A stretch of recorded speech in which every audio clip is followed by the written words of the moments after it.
치매뿐만 아니라 뇌졸중이나 파킨슨병이나 다른 어떤 진행하는 신경계적 질환들 같은 경우는 언젠가는 다 이렇게 삼킴에 대한 문제를 겪게 됩니다. 치매 전문 유튜브 채널 똑똑. 안녕하세요. 치매 똑똑의 정답 정혜진입니다. 오늘은 저희가 진료를 하면서 굉장히 좀 자주 듣는 혹은 가서 자주 뵙는 상황인데요. 어르신들이 음식이나 물을 삼킬 때 자꾸 살에 걸리고 밥 먹을 때 이렇게 기침을 한다라는 표현을 하셔서 그런 경우에 저희는 이제 삼킴 장애, 연화 곤란 이런 표현을 쓰는데 그것에 대해서 오늘 좀 이야기를 해보도록 하겠습니다.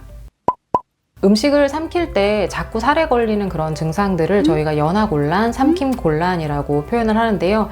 치매 어르신들은 치매가 점점 진행을 하는 동안 일상적인 여러 가지 생활도 좀 점차 어려워지시지만 기본적으로 음식을 먹고 씹어서 삼키는 그런 과정 자체에도 점차 어려움을 겪게 되시는데요.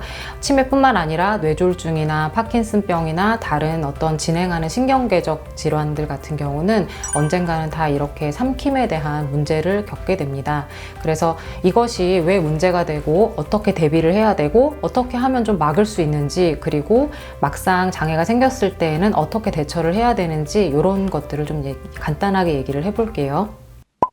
밥 먹을 때 혹은 물을 마실 때 자꾸 이렇게 기침을 콜록콜록 하시거나 아니면 밥을 먹고 났는데 목소리가 쉬고 가래가 자꾸 낀다 라든지, 혹은 음식을 먹었는데 입안에 음식을 다 삼키지 못하고 남아있거나, 혹은 물을 마시고 좀 시간이 지났는데도 계속 물이 입 밖으로 흘러내리거나 침을 흘리는 현상들이 나타난다면 이게 삼키는 힘이 조금 떨어진 게 아닌지 바로 의심을 해보셔야 합니다. 이 현상을 저희가 빨리 눈치를 채지 못하고 계속 그냥 방치를 하게 되면 어르신들이 언젠가부터 물 마시는 걸 좀 기피하기도 하시고요. 근데 수분 공급은 우리가 굉장히 건강을 유지하는 데 중요하기 때문에 물 마시는 것을 기피하게 되면 변비가 생기고, 변비 생기는 것 때문에 또 굉장히 기분이나 컨디션이 저하되실 수 있고요.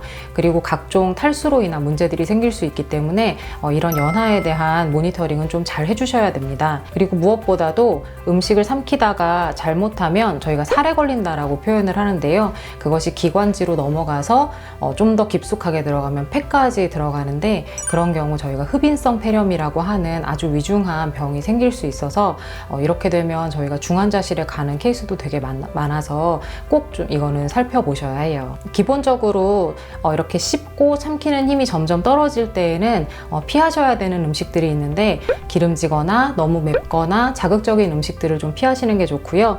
너무 차갑거나 너무 뜨거운 음식도 좀 조심하셔야 합니다.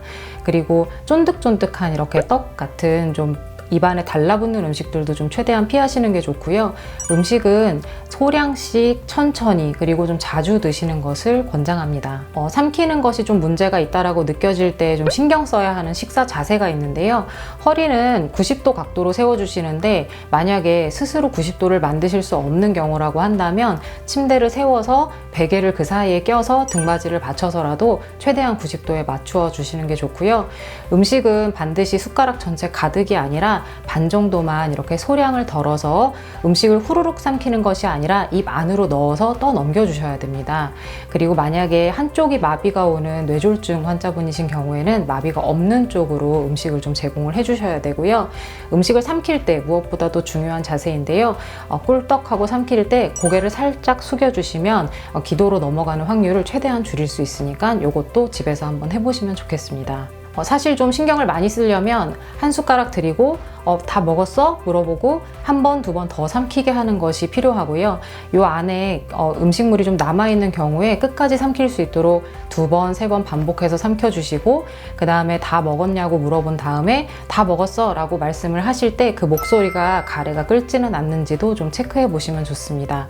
음식을 다 먹고 난 다음에도 입안에 음식이 잔류하지는 않았는지 체크를 해주시고, 음식이 남았다면 물을 먹어서 입을 헹궈서 삼키게 하는 것이 아니라 그냥 젖은 꺼즈 같은 것으로 살짝 닦아내 주셔야 합니다.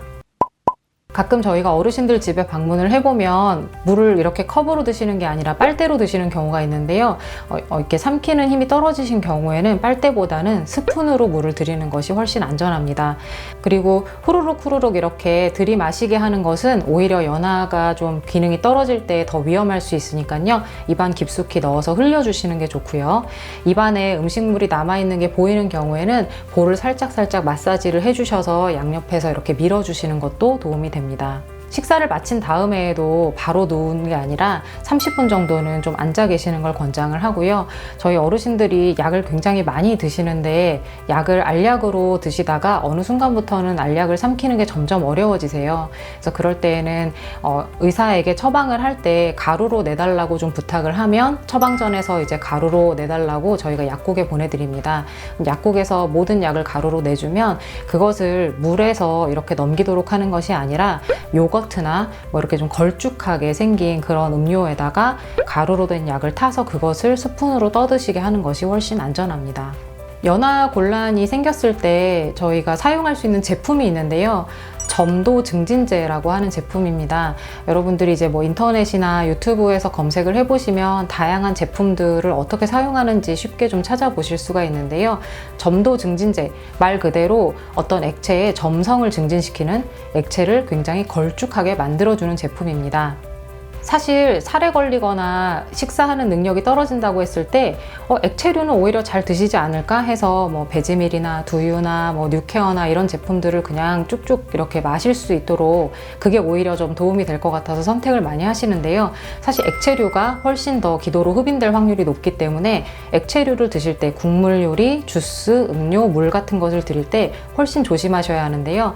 이 모든 액체류의 음식을 섭취할 때 점도 증진제를 섞으면 음식을 넘길 때 주변으로 새는 것 없이 깔끔하게 이렇게 꿀떡 넘기실 수가 있어서 굉장히 안전합니다. 이런 점도 증진제들은 인터넷이나 약국 혹은 이렇게 병원 안에 있는 의료용품 판매점 같은 곳에서도 좀 쉽게 구입을 하실 수 있는데요.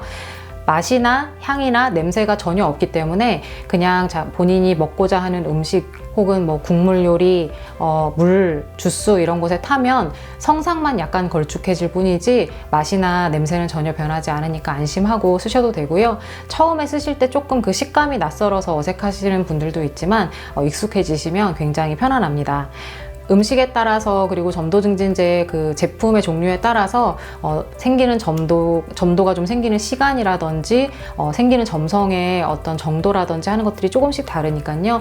제품 하나 사서 이런저런 시행착오를 거치면서 입에 맞는 딱 양을 찾아내시면 좋겠습니다. 연화 곤란이 이렇게 생겼을 때 혹은 생기기 전에 저희가 이 연화 기능이 떨어지지 않도록 예방하거나 혹은 약간 떨어졌을 때 조금 증진시키는 방법의 여러 가지 운동법이 있는데요. 이런 운동법들 좀 간단하게 집에서 침상 위에서 혹은 앉아서 할 수 있는 것들을 조만간 또 저희가 영상으로 만들어서 보여드리도록 하겠습니다. 이렇게 음식을 먹고 삼키는 기본적인 기능들이 떨어지면 단순히 밥을 못 먹어서 영양이 부족해지는 정도가 아니라 흡인성 폐렴이나 탈수같이 몸에 좀 심각한 병적인 상황을 만들 수 있기 때문에요. 어르신이 식사를 할 때 기침을 하고 가래가 자주 끼고 그런 상황들을 그냥 가벼이 넘기지 마시고 잘 관찰하셔서 좀 미리미리 대처를 하시게 되면 좋겠습니다. 지금까지 치매 똑똑이 정답 정혜진이었습니다. 감사합니다.